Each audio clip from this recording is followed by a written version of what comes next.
Hi, Steve here from Digital DJ Tips and Scratching for Controller DJs, and in this quick video I'm going to try and answer a question which we've been having lots recently on the site, which is, can I scratch, and if so, how can I do it on either the Traktor Kontrol S8 or the Traktor Kontrol D2, or brand new at the time of filming this video, the Traktor Kontrol S5. And the reason why this is such a burning question is because, as you may have noticed, none of these controllers have jog wheels. They don't have those round spinny platters that you grab hold of and you do your scratching with.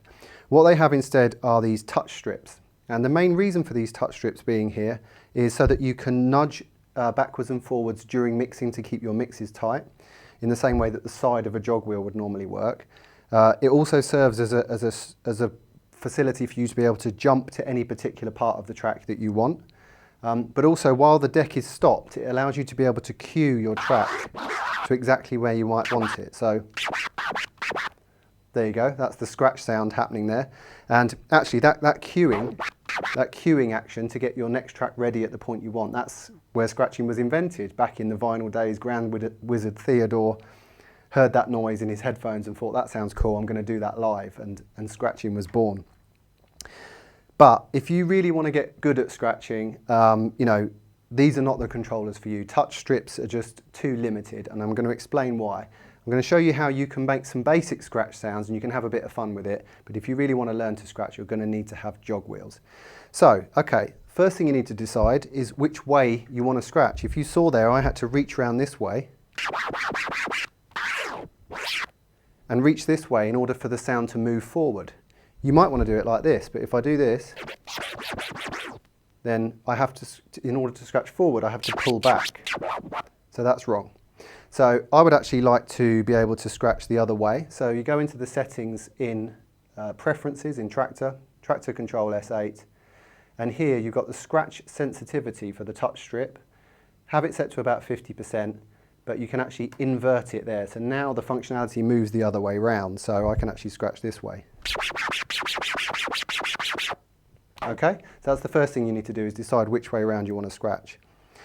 The second thing, which is a bit of a problem, is that you can't let the track go. As soon as I take my finger off it, it stops. Now, once the track is playing,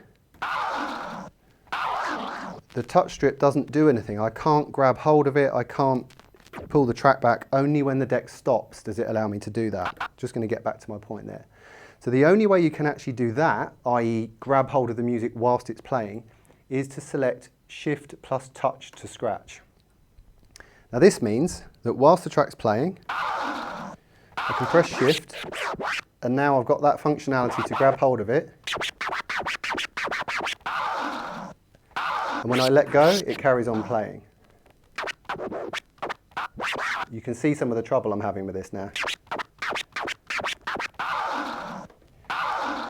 But of course the problem there is that in order for me to be able to do that, to scratch and let the sound go, I've got both hands tied up here in order to do it. So I can't do anything with the crossfader, I can only do live scratching.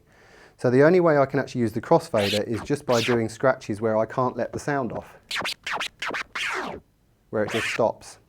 So pretty limited. I actually thought about maybe putting like a heavy weight on the shift button, so the shift button is permanently engaged, or some tape or something, so that then I can actually drop my scratches in. So those are the main issues with it really. It just doesn't have the control that you would have with a jog wheel, and also it's awkward. And just doing a little bit of scratching, maybe 30 or 40 seconds of scratching, I started to get burns on the end of my finger because I'm actually rubbing against a surface here. It's not like a jog wheel where you're grabbing hold of it and the jog wheel is moving with your fingers. This, I'm actually rubbing against this thing, so it's causing friction and it's burning my fingers. So I suppose the answer to the question is yes, you can make scratchy sounds with these touch strips, but can you do really good scratching with them? No, sorry.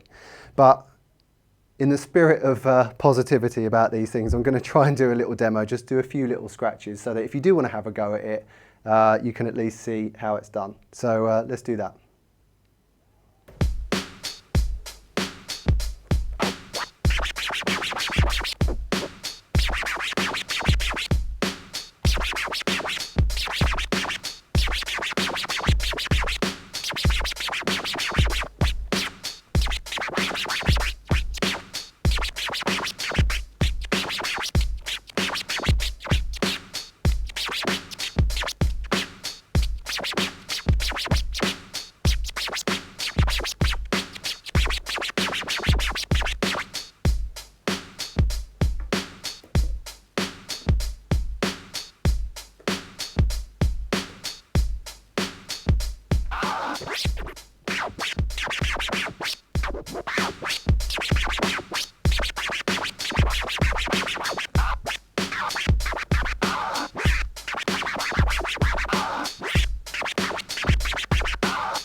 So you can see how clunky and awkward and tricky that was to do. But like I said, if you just want to have a play around with it at home, you can do it. And maybe one of you out there would like to try putting a heavy weight on the shift button so that that's engaging that functionality permanently, so you can actually do a bit more scratching with the fader. But there you go. Hopefully that answers your question. If you really want to scratch and take it seriously, get yourself a controller with jog wheels. I've been Steve for Digital DJ Tips. I'll see you in another video soon. Thanks.